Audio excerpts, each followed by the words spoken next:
কুয়াশা ঢাকা ভোরের শহর, পৌষের আগেই পৌষালি শীত। গাছের পাতায় শিশির ঝরার টুপটাপ শব্দ, পথের ঘাসের ডগায় শিশিরের মুকুট। রাজশাহী নগর জুড়ে বদলে যাওয়া প্রকৃতিতে এখন শীতের দাপট।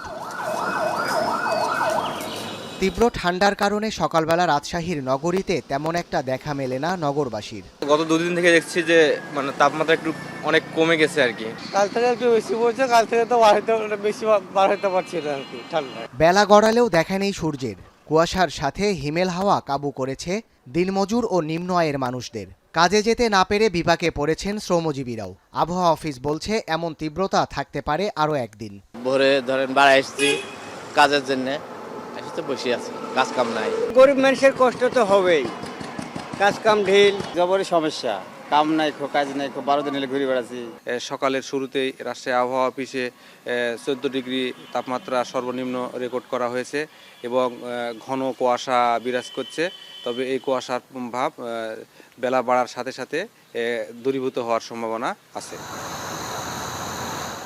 উত্তরের প্রবেশদ্বার সিরাজগঞ্জেও বেড়েছে শীত ও ঘন কুয়াশার তীব্রতা। বেলা বাড়ার সাথে সাথে কুয়াশা কিছুটা কমলেও হেডলাইট জ্বালিয়ে চলাচল করছে অধিকাংশ যানবাহন।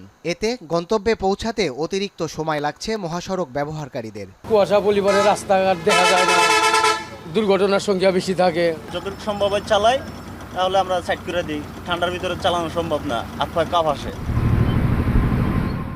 এদিকে শীতের তীব্রতা বেড়েছে দক্ষিণ পশ্চিমের জেলা চুয়াডাঙ্গায়। মঙ্গলবার সকালে জেলায় সর্বনিম্ন তাপমাত্রা রেকর্ড করা হয় 15 ডিগ্রি সেলসিয়াস। তবে হিমশীতল বাতাস এই অঞ্চলে শীতের তীব্রতা বাড়িয়ে দিচ্ছে কয়েক গুণ।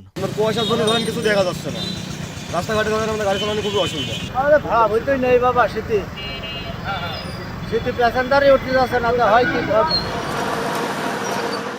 তাপমাত্রা আরও কমার পাশাপাশি সামনে শীতের তীব্রতা আরও বাড়বে বলে জানিয়েছে আবহাওয়া বিভাগ। সাদাত শাহেদ, এখন।